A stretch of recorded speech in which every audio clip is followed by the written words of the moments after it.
अल्हम्दुलिल्लाह अल्हम्दुलिल्लाहि व कफ़ा वस्सलातु वस्सलामु अला सय्यिदिल अंबिया अम्मा बाद अऊज़ु बिल्लाहिस समीइल अलीम मिनश शैतानिर रजीम बिस्मिल्लाहिर रहमानिर रहीम फलम्मा जाअ सुलैमान क़ाल अतुमिद्दूननि बिमालिन फमा अतानिल्लाहु खैरुम मिम्मा अताकुम बल अंतुम बिहदियतिकुम तफरहून।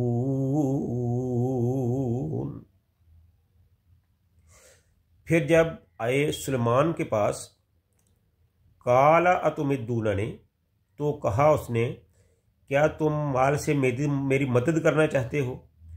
फमा अतानिल्लाहु खैरुन,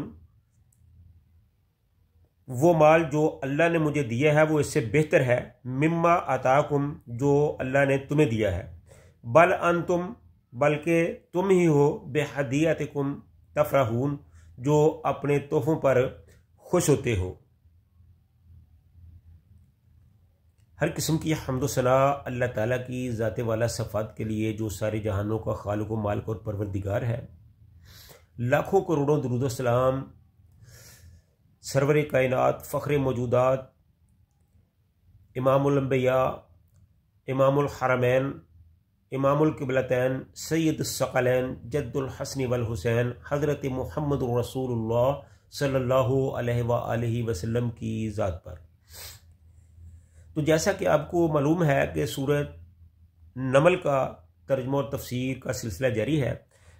आज जो मैंने आपके सामने आयत तिलावत की है, ये आयत नंबर 36 है। इसमें अल्लाह ताला ने सुलेमान अलैहिस्सलाम का जिक्र किया है उस वक्त का जब मलका बल्कीस ने अपने कासिद को बड़े कीमती तोहफ़े देकर सुलेमान अलैहिस्सलाम के पास भेजा, तो उन्होंने शुक्रिया के साथ वो तोहफ़े वापस कर दिए। तो इस सिलसिले में पहले आपके सामने इसका तर्जुमा पेश करता हूँ, फिर अल्लाह की तौफीक से इसकी तफसीर बयान की जाएगी। फरमाया फलम्मा जाअ सुलैमान, फिर जब मलका के भेजे हुए कासिद सुलेमान अलैहिस्सलाम के पास आए, काला, तो सुलेमान अलैहिस्सलाम ने कहा, अतुमिद्दूना ने, क्या तुम मुझे मदद देते हो, बेमालिन, माल के साथ, फमा अतानिल्लाह, बस जो अल्लाह ने मुझे अता किया, खैरुन, वो इससे बहुत बेहतर है, मिम्मा अताकुम, जो अल्लाह ने तुझे दिया है, बल अंतुम बेहदियतिकुम तफरहून, बल अंतुम, बल्कि तुम लोग ही, बेहदियतिकुम, अपने तोहफों पर, तफरहून, खुश होने वाले हो। तो ये तर्जुमा था इस आयत का। आपके सामने दोबारा पेश करता हूँ, ज़रा गौर से सुनिएगा। तो जब वो कासिद सुलेमान अलैहिस्सलाम के पास आया, तो उसने सुलेमान अलैहिस्सलाम ने कहा, क्या तुम माल के साथ मेरी मदद करते हो? तो जो कुछ अल्लाह ने मुझे दिया है वो उससे बहुत बेहतर है जो अल्लाह ने तुम्हें दिया है, बल्कि तुम ही हो जो इन तोहफों पर, यानी अपने इस माल पर खुश होते हो। यानी उन्होंने बताया कि ये दुनियादारों का काम है कि माल पर खुश होना, हम तो अल्लाह के लोग हैं, अल्लाह वाले हैं, हम इन चीज़ों को पसंद नहीं करते, बल्कि जो अल्लाह ताला ने मुझे माल दौलत से नवाजा है वो उससे बहुत बेहतर है जो तुम्हारे पास है। तो हम माल के पीछे जाने वाले, माल की तलब रखने वाले, ख्वाहिश रखने वाले नहीं हैं, बल्कि हम तो अल्लाह का शुक्र अदा करने वाले हैं। ये तुम लोग ही हो जो माल और पैसों के लिए सब कुछ कर गुजरते हो। तो लिहाजा हमारा इस मालो मनाल से कोई ताल्लुक़ नहीं है। तो हज़रत सुलेमान अलैहिस्सलाम ने वो तोहफे वापस कर दिए।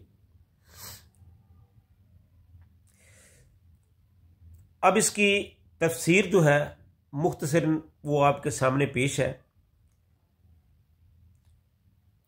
और मैं जब मलका बल्कीस के सफ़ीर, कासिद, एलची तहाइफ लेकर सुलेमान अलैहिस्सलाम के पास आया तो उन्होंने वो तोहफे कबूल करने से इनकार कर दिया और साफ कह दिया कि मुझे तुम्हारे मालो दौलत से कोई गर्ज नहीं और ना मैं मालो दौलत की रिश्वत लेकर अपने इरादे से बाज रह सकता हूँ। मैं ये दौलत लेकर क्या करूँगा, वो तो मेरे पास पहले ही तुमसे ज़्यादा मौजूद है।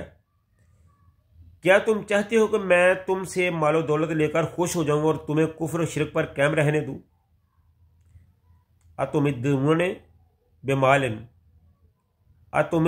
बेमालिन के अल्फाज से मालूम होता है कि वो हदिया मालो ज़र की सूरत में ही था। तो हज़रत सुलेमान अलैहिस्सलाम ने साफ साफ उनको कह दिया कि तुम चाहते हो कि अपनी हुकूमत बचाने के लिए मुझे इस माल का लालच दो और मैं इस माल के लालच में आकर तुम्हें कुछ ना कहूँ, तुम्हें छोड़ दूँ। ऐसा नहीं हो सकता। हमारे सामने ये हमें गवारा ही नहीं है कि अल्लाह की नाफरमानी हो रही हो और हम खामोश रहें। तो हमें इस दुनियादारी से कोई लेना देना नहीं है। हम तो अल्लाह के हुक्म को बजा लाने वाले हैं। लिहाजा मैं तुमसे ये तोहफे लेने से इनकार करता हूँ और तुम्हारे साथ जिहाद का ऐलान करता हूँ। बल अंतुम बेहदियतिकुम तफरहून। तफरहून फरा से है, फरा का मतलब है खुश होना। तफरहून खुश होने वाले, फूले न समाना, यानी ये तुम्हारा ही काम है कि इस किस्म के तोहफों से खुश हो जाते हो और फूले नहीं समाते। मुझे तो अगर तोहफा चाहिए तो तुम्हारे ईमान का है। अगर तुम मुझे कोई तोहफा देना चाहते हो तो वो ये है कि तुम मुसलमान हो जाओ, अल्लाह को एक मानो, अल्लाह के साथ शिरक को छोड़ दो, इस्लाम को कबूल कर लो। तो ये मेरे लिए तुम्हारी तरफ से सबसे बड़ा तोहफा होगा। अगर तुम ईमान नहीं लाते, मुसलमान नहीं बनते, इस्लाम को कबूल नहीं करते, तो फिर मैं तुम्हारे साथ लड़ूंगा यहाँ तक कि तुम ईमान को कबूल कर लो। तो इस तरह वो लोग जो थे हज़रत सुलेमान अलैहिस्सलातु वस्सलाम का पैगाम लेकर वापस चले गए और उन्होंने जाकर मलका बल्कीस को सारी सूरत हाल से आगाह किया। उन्हें बताया कि सुलेमान के पास तो बेतहाशा दौलत है, वो तो बहुत दौलतमंद है, तो वो तो दुनियादार आदमी नहीं है, वो दौलत को पसंद नहीं करता। उन्होंने तो इस तरह कहा है कि मैं तुमसे सिर्फ एक ही सूरत में खुश हो सकता हूँ कि तुम इस्लाम को कबूल कर लो। अगर इस्लाम कबूल करते हो तो ठीक है, अगर इस्लाम कबूल नहीं करते तो फिर मेरी और तुम्हारी लड़ाई है, लिहाजा तुम इसके लिए तैयार हो जाओ। तो जब मलका ने ये सारी बातें सुनी तो फिर जो अपने मसाहिब थे, अपने वज़ीर, मशीर, दरबार वाले, रऊसा, उन सबको बुलाया, उनके साथ बैठी, मशवरा किया कि अब क्या होना चाहिए। तो उसके बाद क्या मामला हुए इसको हम इंशाल्लाह अपने आइंदा प्रोग्राम में बताएंगे, बयान करेंगे। अल्लाह ताला हम सबको अपने कुरान पर, नबी पाक सल्लल्लाहु अलैहि वसल्लम की लाई हुई शरीयत पर अमल करने की तौफीक अता फरमाए। व आखिरु दावाना अनिल हम्दुलिल्लाहि रब्बिल आलमीन।